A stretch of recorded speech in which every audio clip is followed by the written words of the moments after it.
Hello guys, in this module I would like to explain Niels Bohr atomic radius, derivation of the Niels Bohr atomic radius from the Niels Bohr postulates. And we know, if we recall the atomic radius, if we recall the atomic model of the Niels Bohr, it looks like a atom at the center nucleus, and around the nucleus there are stationary orbits which are with the specific energy levels, and the electrons revolving around the nucleus with a mass 9.109 into 10 to the power of minus 31 kgs, and with a charge which is the negative charge minus 1.6 into 10 to the power of minus 19 coulombs.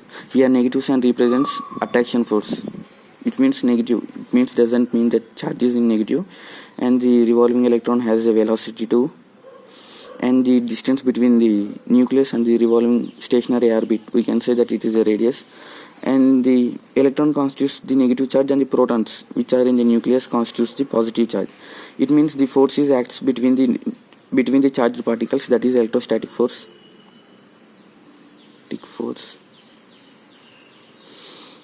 And the force acts is the minus k z square by r square. This equation we will learn in the physics in the later chapters. And here z represents atomic number.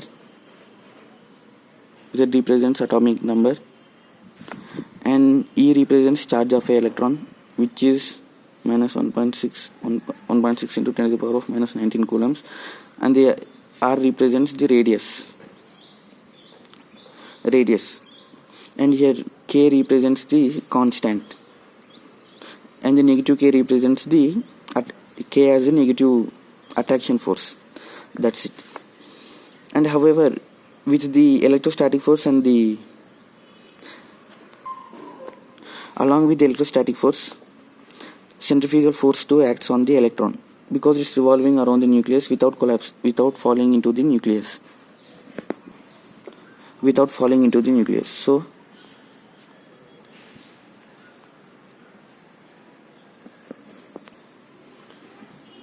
So centrifugal force is equal to mv square by r. At the equilibrium state, which is means neutral in state, the electrostatic force is equal to centrifugal force. That is,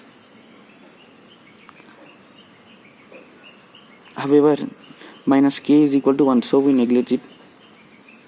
So z square by r square is equal to mv square by r.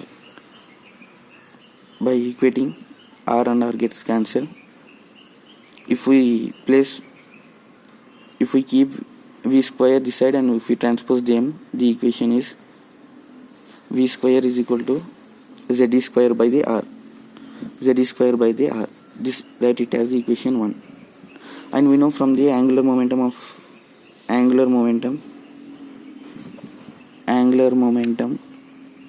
from the Bohr's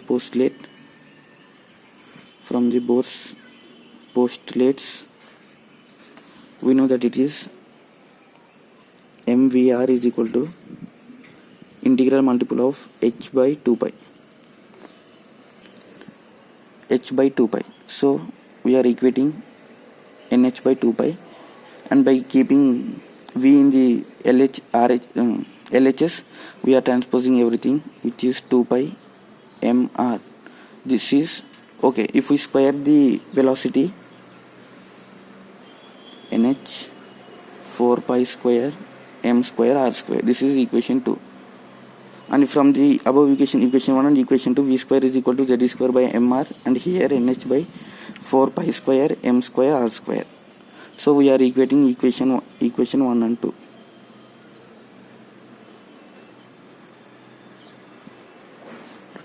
That is, z square by mr is equal to nh by 4 pi square m square r square, cancelling m square and the mr.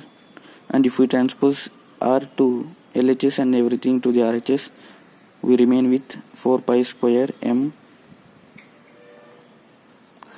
z square. This is the radius of the Bohr's atomic model. By substituting n is equal to principal quantum number,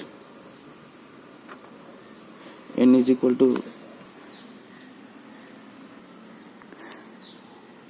by substituting all the constant values, which is n is equal to principal quantum number and the h is equal to Max Planck constant 6.66 into 10 to the power of minus 34 joules and the mass value 9.109 into 10 to the power of minus 31 kgs.